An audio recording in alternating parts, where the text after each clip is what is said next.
കൂട്ടുകാരെ, ഞാൻ ഇന്ന് ഇങ്ങനെ ഒരു റെസിപ്പിയാണ് ചെയ്യുന്നത്. അപ്പോൾ ഈ ഓണത്തിന് നിങ്ങൾക്ക് തയ്യാറാക്കാൻ പറ്റിയ നല്ല ടേസ്റ്റ് ആയിട്ടുള്ള ഒരു പരിപ്പ് കറിയാണ്. അതുപോലെ വളരെ വ്യത്യസ്തമായ രീതിയിലാണ് ചെയ്തിരിക്കുന്നത്. അതുപോലെ തന്നെ പെട്ടെന്ന് ചെയ്തെടുക്കാനും പറ്റും. അപ്പോൾ ഇതെങ്ങനെയാണ് തയ്യാറാക്കണേന്ന് നോക്കാം. നിങ്ങൾക്ക് ഇഷ്ടപ്പെട്ട സബ്സ്ക്രൈബ് ചെയ്യുക, അതുപോലെ ഫേസ്ബുക്കിൽ കാണുന്നവർ ഫോളോ ചെയ്യുക. എനിക്കൊരു സപ്പോർട്ടാവും. ഹായ് കൂട്ടുകാരെ, സെലിൻ ബ്ലോസിലേക്ക് സ്വാഗതം.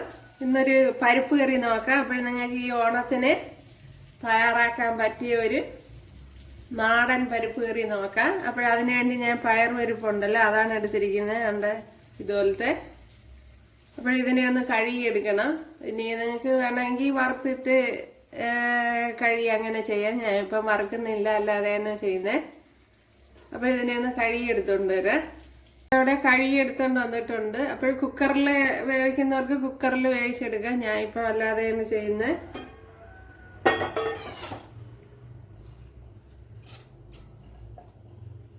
ഇതിപ്പോ ഒരു 1.5 ഗ്ലാസ് പരിപ്പൊക്കെ വരും. അപ്പോൾ പരിപ്പ് അവരവരാവശ്യത്തിന് എടുക്കുക. ഇതിലേക്ക് ഇനി ഒരു തക്കാളി ഇതുപോലെ കട്ട് ചെയ്തെടുത്തിട്ടുണ്ട്, അത് ഇട്ട് കൊടുക്കുക. അതേപോലെ 2 പച്ചമുളക്.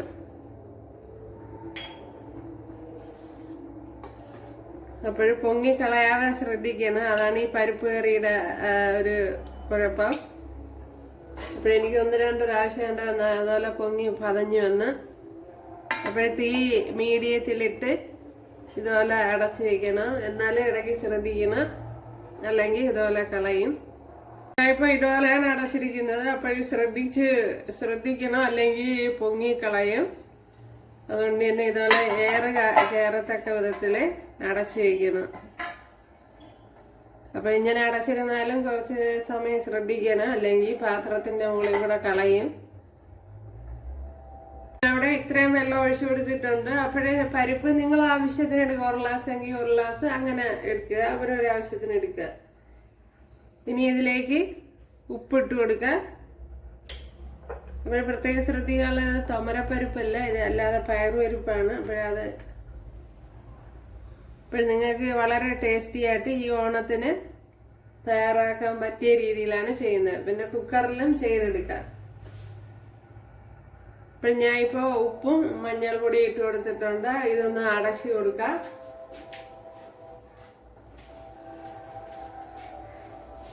ഇതിനു വേണ്ടി ഒരു അരപ്പ് തയ്യാറാക്കണം. അതിനുവേണ്ടി 1 ഗ്ലാസ് തേങ്ങ എടുത്തിട്ടുണ്ട്. അപ്പോഴതിലേക്ക് ഒരു 1/2 ടീസ്പൂൺ ജീരകം ഇട്ട് കൊടുത്തിട്ടുണ്ട്. ഇതിനെ ഒന്ന് ഫൈനായിട്ടൊന്ന് അരച്ചെടുക്കണം. ഇതുണ്ടല്ലോ, അപ്പോൾ ഇതിനെ ഒന്ന് അരച്ചെടുക്കാം. അപ്പോൾ അരച്ചു വെച്ചിരുന്ന അരപ്പ് ഞാൻ ഒഴിച്ചു കൊടുത്തിരുന്നു. അപ്പോഴേ ക്യാമറ ഓഫായി പോയി. അപ്പോഴും പരിപ്പ് നല്ലപോലെ വെന്ത് കണ്ടല്ലേ, നല്ല ഫൈനായിട്ട് വെന്ത് കിട്ടിയിട്ടുണ്ട്. ഒരു 10-15 മിനിറ്റിനകം തന്നെ വെന്ത് കിട്ടി. അത് നല്ല വേവണ പരിപ്പായതുകൊണ്ടാണ്.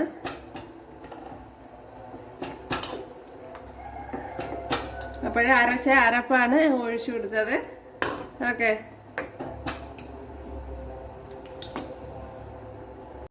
കൂടെ ഞാൻ തിളപ്പിച്ചെടുത്തിട്ടുണ്ട്. അരപ്പിന്റെ പച്ചച്ചുവയൊക്കെ നല്ലതുപോലെ ഒന്ന് മാറ്റിയെടുക്കണം. വളരെ ഇനി തീ ഓഫ് ചെയ്ത് കൊടുക്കുക. അപ്പൊ ഈ അവസരത്തിൽ ഉപ്പുണ്ടോ നോക്കാം.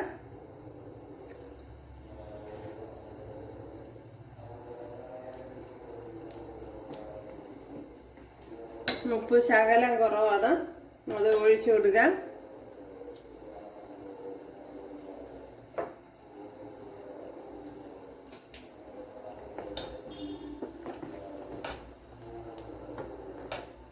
ഉണ്ടല്ലേ, നല്ല ചോറിൽ ഒഴിച്ച് അവിടെ ഇരിക്കണം, ഒരുപാട് അങ്ങ് ഒഴുകി പോകാത്ത വിധത്തില്. അപ്പോൾ എനിക്ക് വെള്ളമെല്ലാം നല്ല കറക്റ്റായിരുന്നു. കണ്ടല്ലോ, ഒഴിച്ച് ഏകദേശം ആ പയർ ഇട്ട് കൊടുത്തതിന് ശേഷം ഇങ്ങനെ അതിൻ്റെ മുകളിൽ കുറച്ച് വരത്തക്ക വിധത്തിലാണ് വെള്ളം ഒഴിച്ചു കൊടുത്തത്.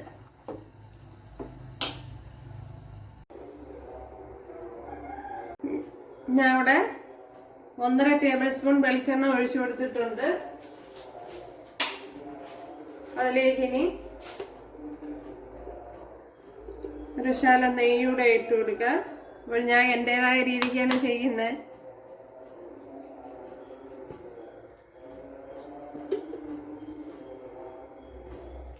അപ്പോൾ 1 ടീസ്പൂൺ നെയ്യ് ഇട്ട് കൊടുത്ത്, ഇപ്പോൾ ഓയിലിടാൻ താല്പര്യമില്ലാത്തവർക്ക് അല്ലാതെ ഇടാം.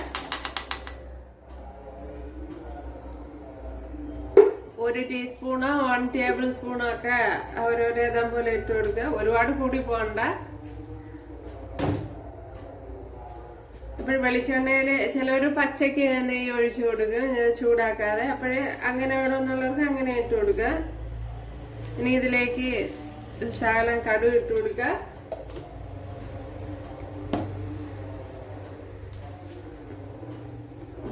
പിന്നെ കടുക് താളിക്കാൻ താല്പര്യം ഇല്ലാത്തവർക്ക് കടുക് താളിക്കണ്ട, അല്ലാതെ ഇത് എടുത്താൽ മതിയോ. നെയ്യ് മാത്രം ഒഴിച്ചെടുക്കാം. അങ്ങനെ പല രീതിയിൽ ചെയ്യാം.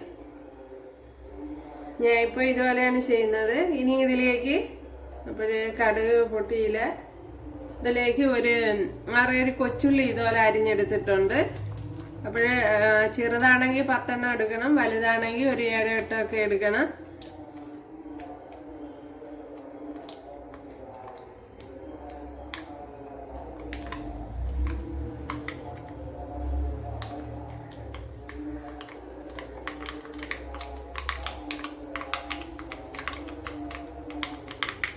അപ്പോൾ ഇതിലേക്ക് ഇനി കൊച്ചുള്ളി ഇട്ട് കൊടുക്കുക.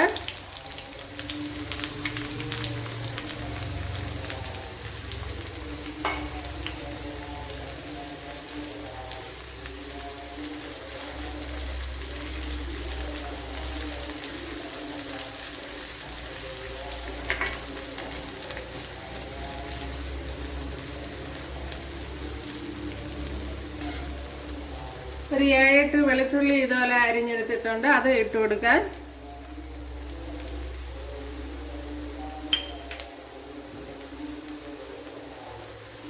അപ്പോൾ ഈ ഓണത്തിന് നിങ്ങൾ തയ്യാറാക്കി നോക്കണം. നിങ്ങൾക്ക് തീർച്ചയായിട്ടും ഇഷ്ടപ്പെടും. നല്ല ടേസ്റ്റി ആയിട്ടുള്ള ഒരു പരിപ്പ് കറിയാണ് തയ്യാറാക്കുന്നത്. അപ്പോഴവിടെ ഉള്ളിയൊക്കെ മൂത്ത് വന്നിട്ടുണ്ട്. അതിലേക്ക് ഇനി ഒരു 2-3 വറ്റൽമുളക് ഇട്ട് കൊടുക്കുക. ഞാനിപ്പോൾ തീ ഓഫ് ചെയ്തിട്ടുണ്ട്. അതുപോലെ കറി ലീവ്സ് ഇട്ട് കൊടുക്കുക.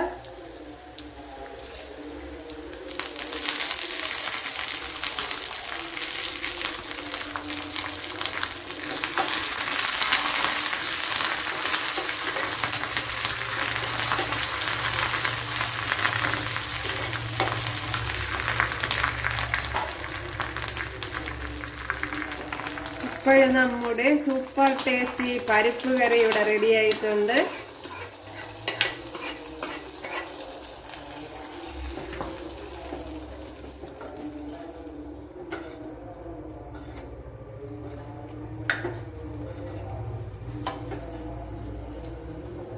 ഇനി ഒന്ന് അതിന്റെ ടേസ്റ്റ് ഒന്ന് നോക്കാം.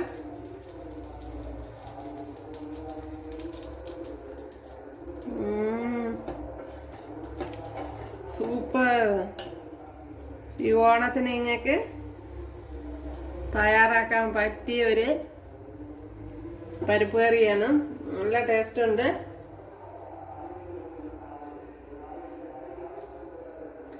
അപ്പോൾ നെയ്യ് വേണമെങ്കിൽ ചൂടാക്കാതെ ഒഴിച്ചു കൊടുക്കുക. ഒരു ശകലം നെയ്യ് അല്ലാതെ ഒഴിച്ചു കൊടുക്കുക.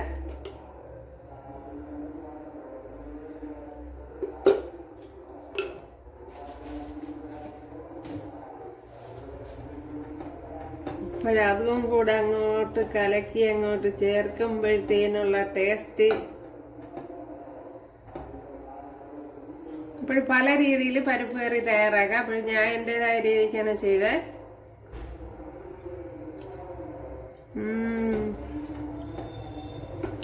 സൂപ്പർ. ചോറ് കഴിക്കാൻ ഇത് തന്നെ മതിയാവും.